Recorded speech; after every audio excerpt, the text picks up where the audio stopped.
Well, good afternoon, everybody, or good morning, or good evening, depending upon where you are. A little surprise live stream from me today on this January 2nd, 2023. So, first, I'd like to wish everybody a happy new year um, and um, wish everybody the greatest in success and happiness as we start 2023. It's really funny. I probably haven't seen uh, you know, 20 any year come in, the midnight come in like 15 years. I saw lots of that back in the day of those days and the next morning and then the next morning, you know how those things go if you are one of us. But I had gone to sleep New Year's Eve and I uh, was tossing and turning. I'm getting over a bout of COVID, guys. And so I've been home a lot and not going to the gym. And that gets me very antsy and I had a lot of energy anyway. I didn't sleep. And I woke up and I looked at my phone and it said 23:55. It didn't even occur to me to turn the TV on and see the ball drop. How our priorities change, right? Um, But here we are getting ready for the new year. And I don't know, some of you may be watching or this is the first time you're seeing one of our live streams broadcasting across a few Facebook pages now and our YouTube page. And I wanted to let you all know that uh, I, I know that it was after the first of the year when I was ready or was at least willing to even take that shot to try to break my addiction, to break my brokenness. And so we understand that there's a lot of people, New Year's resolutions, and Alicia and I talked about those last week. Whatever gets you there, we believe resolutions, historically are not very successful for many people. I don't make them anymore because I live 10, 11, and 12. I just fix something on a daily basis. I'm either going to do it or I'm not going to do it. I do the old Mr. Miyagi, right? Karate do yes or karate do no, but not maybe. I either do it or I don't. Hey, Christina, joining us, and Tim. Great. Oh, Tim, I owe you a phone call. I know things have been kind of crazy, but I'm glad a few people have joined just to watch me on this impromptu broadcast. But then I lost my train of thought of what I was talking about. Oh, so we decided last year we did a virtual retreat right after the new year, and it was very successful. We had a whole bunch of people that came, and it was great timing. So this year, even though it's coming right off a break and right off a holiday, we did decide to run the virtual retreat again. And so it will start this weekend on Friday and run through Saturday and run through Sunday.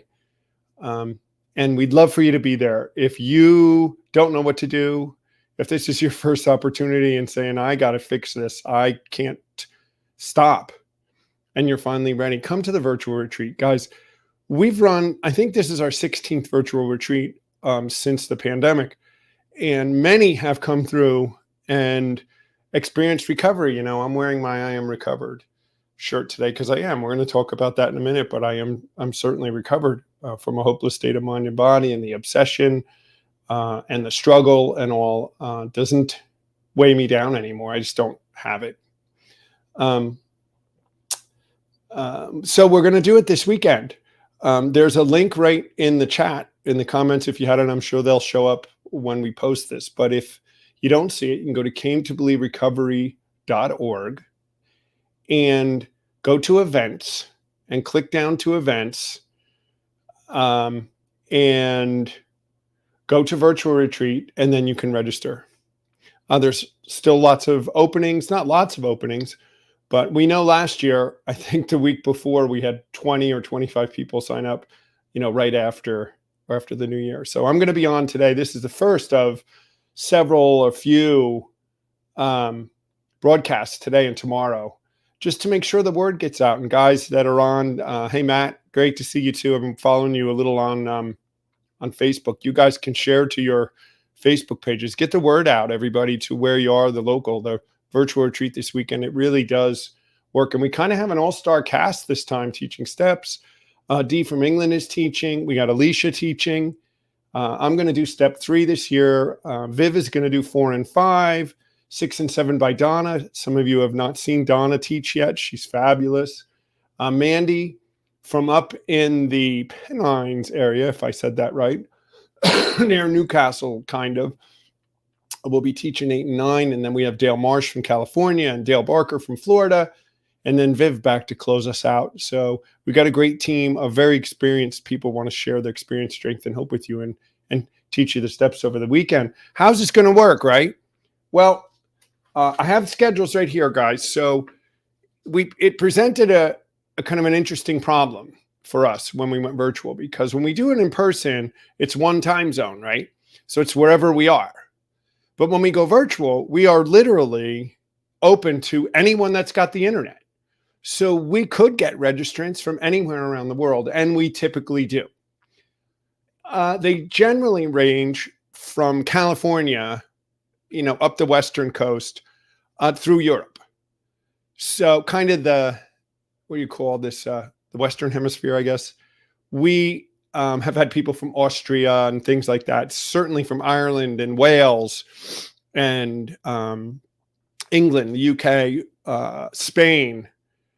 And then we had some people from Alaska, and then all over the United States come.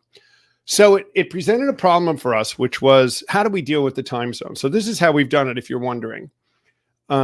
We actually have 3 different schedules, and it all depends on where you are. And we've done it Pacific time zone, Eastern time zone, and UK, which is really Greenwich Mean Time. We can talk about that. That's Zulu time. I love talking about all that. But I know if Lisa and Casera were on, they would be rolling their eyes. Tom going off on the Zulu time. But if you're in the US and you're in Central, you'll have to do the math. It's not that hard. Move your hour around.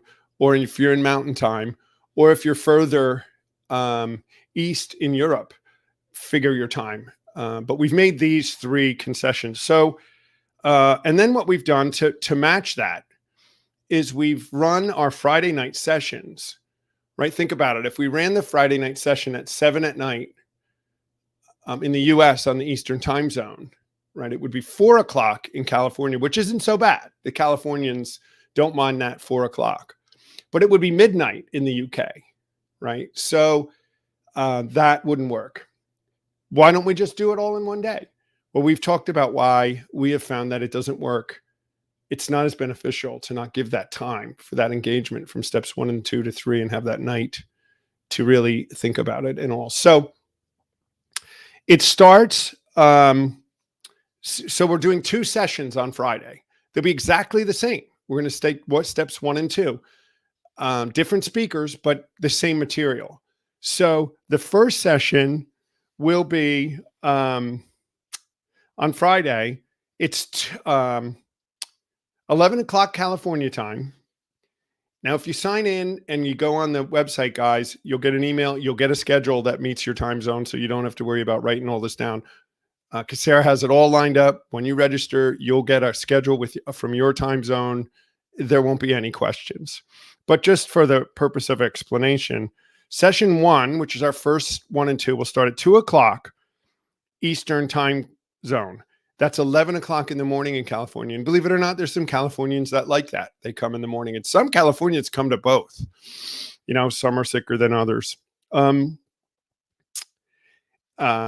that's 7 p.m. for the UK. So that's really our primary first session, is primarily for our European brothers and sisters and attendees, primarily the 2 o'clock start. And that'll go to about 4:30, 5 o'clock close. So Friday's about 3 hours, guys. And you're going to hear a little intro. You're going to see history with Steve Foreman. He does a great talk about where we came from and why we do what we do. And I'm going to talk a little bit more about that too today. We have breakout rooms. We'll get to know you. If you don't know the Zoom world, which I think everybody does now, and how we can put you in small groups, everybody still gets a chance to share. And yes, we do 5 steps one-on-one. It works. We do them one-on-one virtually. And then our second session Friday starts at 7 p.m. Eastern time, 4 p.m. California. So if you were in the UK and wanted to watch it, it would be at midnight. So there's still that option for them. So that's Friday. Then Saturday, we start at one time for all three time zones. So it's just you have to join us at your time. So it's 11 a.m. Eastern. It would be 8 a.m. in California and 4 p.m. in the UK. And I am checking all this because I just want to make sure I'm telling you right, 4 p.m. in the UK. And we have found now that most everybody can join us in one of those times. And then Saturday will go just like it does at a regular retreat. We're going to do steps 3 through 9 with a break at lunchtime. You're going to have an opportunity to not have to sit in front of your computer the whole time. You can get a break. You can go get something to eat. You're waiting to do your 5th step. It is not a matter of having to sit in front of it for hours and hours. But it'll go for about 5 hours, 5 or 6 hours, depending on if you want to stay in break rooms. And that's Saturday. Then Sunday again, we start again at 11, 8 in the morning if you're on the Pacific Coast, and 4 p.m. in the UK. And we do our Living in the Go, right? We do that section where we're going to do 10, 11, and 12. Then we do our Came to Believe, and we'll go. So the weekend, guys, isn't completely taken up. You got plenty of time. It's about 3 hours Friday night. It's about 6 hours Saturday. So, if you were in the UK, it starts at 4. You have all day. If you're in California, you have all afternoon after you're done. It's us on the East Coast, that it kind of takes our midday away. But still, we have our morning. Guys, go to the gym, do what you got to do. And then we're done by 4 o'clock in the afternoon for dinner in your evening. It really sounds terrible, but it's not so bad. We have lots of fun. People meet each other. It's very interactive. It's awesome. So that's what's happening this weekend, guys. If you're interested, please go to our website, cametobelieverecovery.org, and you can sign up. I'm putting in the link to the virtual retreat in the chat again so that you guys can see. So let's talk a little bit about the weekend. If you're hearing this for the first time, Came to Believe Recovery has its origins back to one of the founders, Clarence Snyder, who was sponsored by Dr. Bob. And Clarence was taken through his steps very quickly, which is exactly how they were doing it back in the 30s and 40s when they wrote the program. An afternoon in many cases, in 4 or 5 hours in some cases, over a couple of days in some cases. But in a very quick time, once you became ready, the solution was the steps.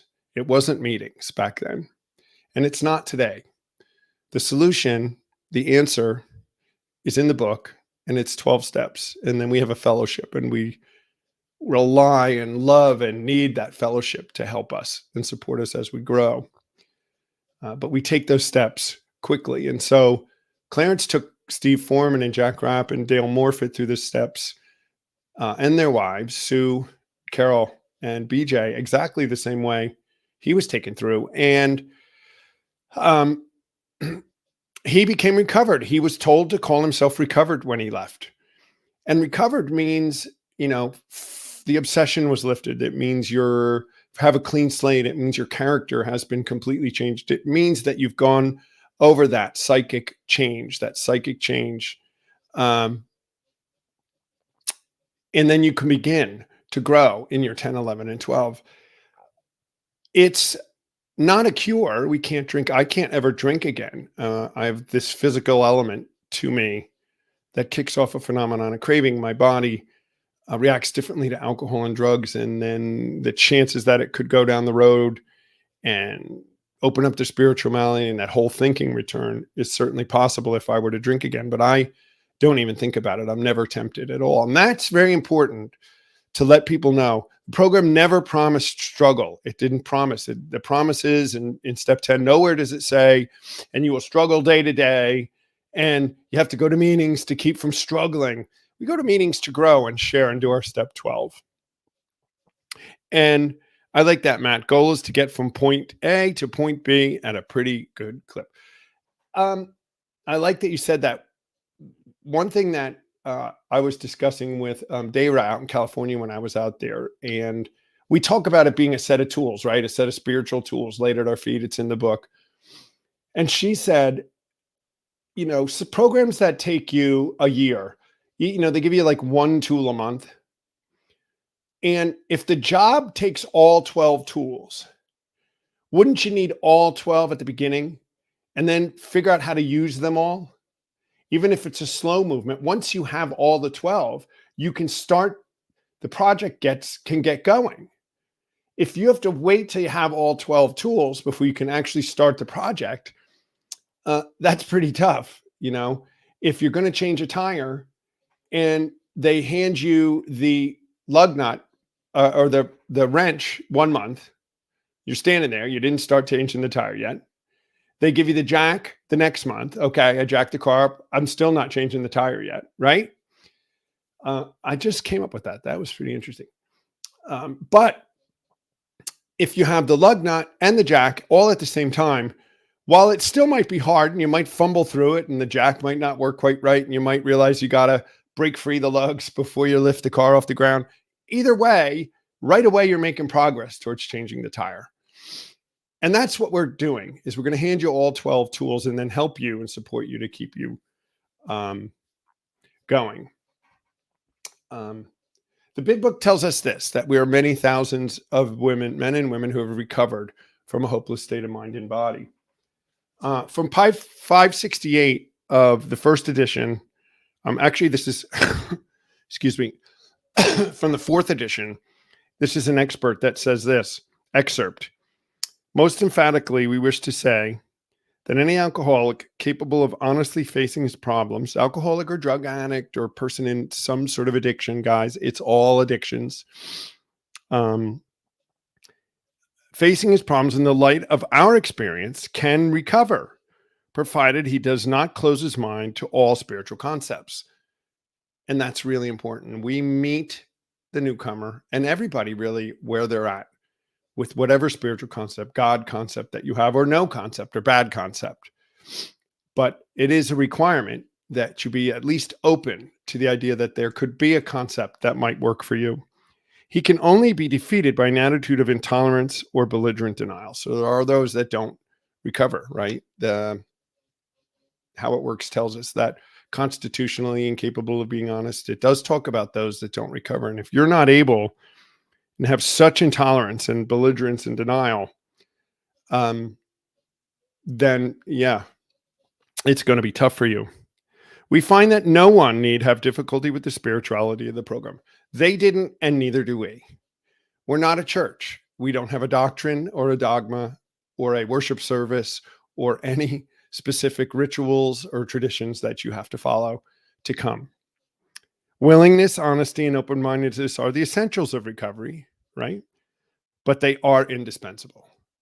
We talk a lot about it at the retreat, that you have to be willingness. We have to get ready to be honest, a lot of us for the first time we've ever been, and be open-minded, with really ready to have your consciousness changed. I came in, what made me so smart, right? I couldn't get it done. I needed to be an open-minded, as the people standing in front of me had figured this out. Maybe I ought to listen, use what Clarence said, 2 ears and 1 mouth. It ought to tell us something. We should listen twice as much. There's a principle which is a bar against all information, right? Which is proof against all arguments, and which cannot fail to keep a man in everlasting ignorance. And that is the principle of contempt prior to investigation. So we encourage you to come, investigate. If nothing else, you're going to get a lot of a wonderful teaching. You're going to gain some tools. It may help you in your life. Maybe it won't work for your addiction, or maybe you'll decide after steps 1 and 2 that you're not an actual helpless and hopeless type of addict, and that you're a normal drinker and you don't need to do this. That's for you to decide. But if it is you and you identify that way, and it works the way the founders say it works, and it works the way it worked for me, what a change your life could have. What else do you have to do this weekend coming up than change your life and get it back?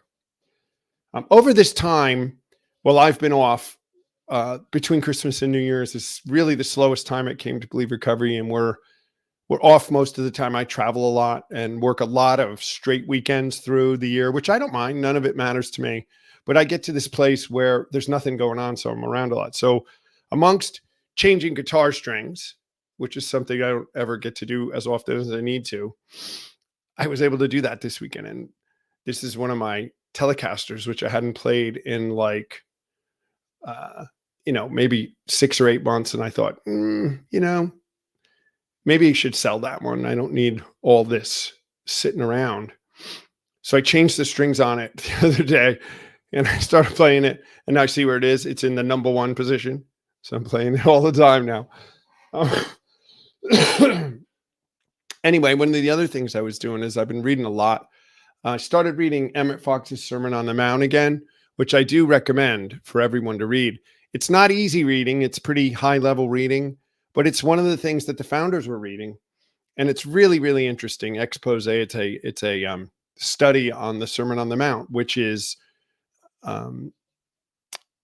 the basis, provides the principles, the spiritual principles that underlie everything in the Alcoholics Anonymous in the 12 steps. It underlies it. So it's a great discussion on it. It's worth reading. And it has a chapter at the beginning that talks about what did Jesus really teach? And that's really interesting when you read that as to what he illuminates, as to what did this guy really teach. And what you'll find is he didn't teach anything. Most of the stuff that goes on in churches, he didn't teach. I'll get hammered for being against churches for that. But I want to read you something from it that I underlined and I've got starred and I use it in some of my talks. But it's in there, by their fruits, they'll be, you'll know them, right? And I've also opened up Matthew 7, which is where this came from, a tree and its fruit. It's from the Sermon on the Mount that Jesus gave back whenever that was. Somebody's got the date, right? So listen to this. And some of you that know our program and have read the big book, think about this when in alignment to the promises. It's very encouraging, right? As soon as you obtain the spiritual consciousness, which we would say is taking on that new manager and accepting him into your life and taking on that creative intelligence, that supernatural being of the universe that comes in to live with us, a living, loving God. We find that all things indeed work together for those who love good, or God. You will experience, listen to this, perfect health, abundant prosperity, and complete and utter happiness. Your health will be so good that mere living will in itself an inexplicable joy. The body no longer the burden to be dragged about, with so many people find it, will be as though it were shod with winged shoes. Your prosperity will be such that you need not take the question of finance into consideration at all. You'll find you will always have all the supply that you need to carry out any of your plans. The world will turn out to be full of charming people, only too anxious to help you in every way. Others will come into your life only for good. You will find yourself occupied with the most delightful and interesting activities of the most widely useful kind. All your energy and all your faculties will find full scope for their expression. And in short, you will develop the completely integrated and fully expressed personality of which modern psychology dreams. Wow, what a wonderful life. That is a great description of how we live when we're living in the go. At some level, we're at least moving towards that. Everything is moving towards all of those wonderful things. And I just am so inspired by that. And this all came from the Sermon on the Mount. This all was inspired by the reading of those 3 chapters in Matthew. This all came from what Jesus taught on the Sermon on the Mount. He taught that this is our destiny. This is what we get by just grasping these principles and living a certain way, right? And we too can be free and recovered. So by his fruits, the fruits you can be, So what's the fruit of us? The fruit is it good fruit or is it bad fruit? So the rubber meets the road with us, which does it work, right? You might say, Tom, you're saying all this fancy stuff, but does it really work? How can it work in 3 days?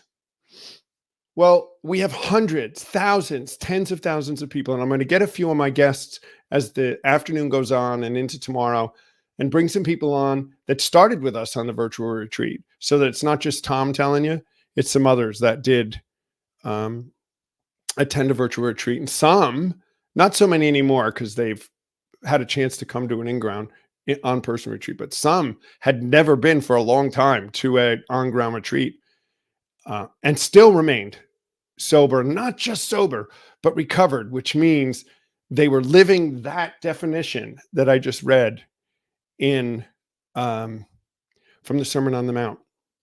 And by the fruit. So does it work? It works. I'm coming up on 17 years of life that's been nothing but growing, and there's hundreds more of us close and came to believe, in thousands and thousands around the world that have been touched. One more thing I want to read from you from this. You guys are just lucky I don't get into Kant and the hypothetical imperatives and categorical imperatives and how do we determine happiness, because I've been reading a lot of that too this weekend. Speaking with Sue Foreman about it, but that's some heavy stuff on duty and right and what it is to live in a community of man happy, and how do we decide all of that. And really it does all come together, and it means it. Hi, Sonny. So on the page before this, it says, this talks about this principle of resignation, like we're resigned. You ever hear anybody say, well, this is just the way I am. I'm resigned to this or that. It's just, this is as good as it's going to get. And I don't deserve this or that. This really motivated me, and does today and yesterday and all, with circumstances that are around me and maybe around our organization, and things that look like, I don't know how, it's not that I don't 100% believe that we're going to be 100% successful. Not everything has walked itself out yet. So it could lead you to saying, yeah, it is what it is. And we'll just do the best we can. And that's the end. God will just, if God doesn't want it, blah, blah, blah, all of that. I don't know what I did today, but look, I have my New Jersey cup. I almost never have my New Jersey cup. I'm always on something else, but I'm in New Jersey today. All right, so here we go. Last thing, then I'm going to let you guys go, but I will be back in a couple hours. I'll let you know. So some of you that are on here can let some other people know that I'm going to come back on. Probably come on. It's 1:30 here in 2 hours. So at 3:30. So it's just 2 hours from now, wherever you are listening to me. Now watch. So isn't it, I'm going to paraphrase this first part a little bit.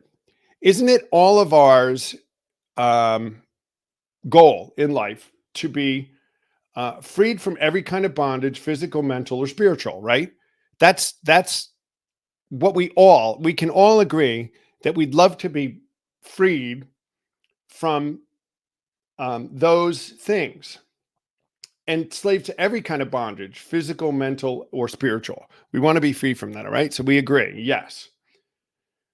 Christian virtue, what room does this leave for the so-called Christian virtue of resignation? Okay. So often preached. So we are guaranteed personal freedom, right? We're going to be freed, emancipated as like slaves from every kind of bondage, physical, mental, or spiritual. That's what we're promised in the Sermon on the Mount. That's what Jesus talks about going to happen. So where's resignation in this? Listen to this.